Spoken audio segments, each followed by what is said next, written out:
Yeah, g'day guys, it's Dylan from Crusader Caravans, back to talk to you about the Dometic Mobicool windows.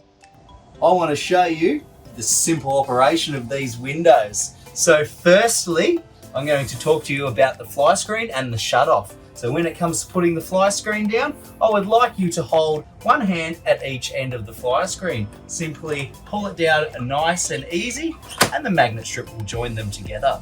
Now, when you pull up the bottom shutout blind, same thing, get under the bottom lip and pull that up with two hands as well, nice and gently. You can go all the way up, that creates your full block out, or you can have it situated anywhere in the middle, or if you would like some privacy, most of the way up, that allows for some privacy still and a little bit of airflow as well. Now, when it comes to opening up the window, obviously you want to separate the blind, so pull them apart, so grabbing the bottom strip and the top strip, releasing the magnet strip, and that will allow you to pull it all the way open. Now, this particular window has 4 latches. We want to twist them 90 degrees, and you can push the window out to wherever you would like it. It has 3 settings, so you've got the first click, second click, and third click. Now, you can also, once it's clicked out, also tighten up the arms, so the little tighteners on both sides, twist them tight, and what that will do is it will stop the window from being released by any sort of gust of wind or anything like that. It will not drop back down. When you want to close the windows, just loosen off the arms again, and you want to just push it past that click, and it will let it come back down. Okay, we don't want to go to the click and try and force it in, you'll break the arms. So just go past it and it will release the window. When you are traveling, simply turn your 4 or 5 latches on the windows, depending on which window you're locking up. And I like to tighten up just the little tighteners as well on both arms, just so that they don't loosen off all the way when you're traveling and lose the tighteners. So just keep them nice and tight, and blinds all the way up when you're traveling as well. If you have any of these down when you're traveling, over time these are going to sag and they will need replacing eventually. So keep them pushed all the way down, and that will prolong the life of your blinds as well. Now, the final thing I want to talk to you about with our windows, it's something that we get asked quite a lot with these, is how do you clean the windows? So firstly, when it comes to the perspex, we don't want to clean that with anything abrasive.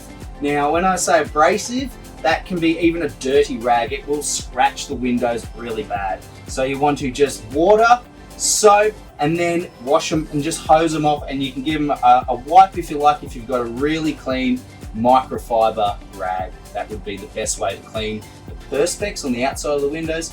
Inside, same thing, just microfiber the inside down as well, so you don't scratch these windows.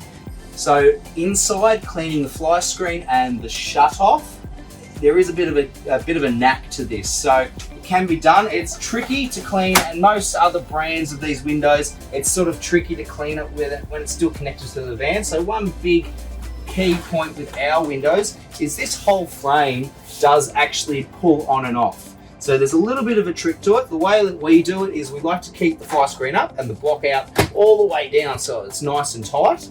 I would like to grab one corner, so I get my hands in behind the blind, and you just pop a corner, just one little corner, and then as you work your way around, popping it off, there just clips in behind there. It comes off quite easily, and it falls off like that. Now, when you pull it out around here, you'll notice that there's plastic clips all the way around. You don't want to break them, so keep them lined up when you put them back on. Now, cleaning this window. So you can pull these fly screens down when it's off. You can take that outside and give it a nice light hose out and let it dry before you obviously come in and click it back on. Or if you want to just give them a nice wipe, it is a bit easier to wipe it down without having to get it all wet. So same thing again with the shut off. You can give that a wipe as well. It's a bit easier that way with the whole frame off. Now, when it comes to putting it back on, there's a trick to this as well. So I like to hold it in both hands like this, And it's really important that you get this lined up properly. So make sure that it is exactly the same on both sides before you go clicking it on. Make sure that your hands are all the way around, it's all the same distance all the way around, and those clips have lined up. And then you just slowly go around, pushing and clipping those black clips that you saw on. If it doesn't go, please don't force it. It just means you haven't got it lined up properly. So just slowly go around, and then I like to run my hands around it and make sure there's nothing sticking out any further and it's completely clipped on. Thank you for watching this instructional video on how to clean, operate and maintain your Dometic Mobicool windows. If you have any doubts or don't feel comfortable doing anything we showed you, please contact your local dealer for some advice.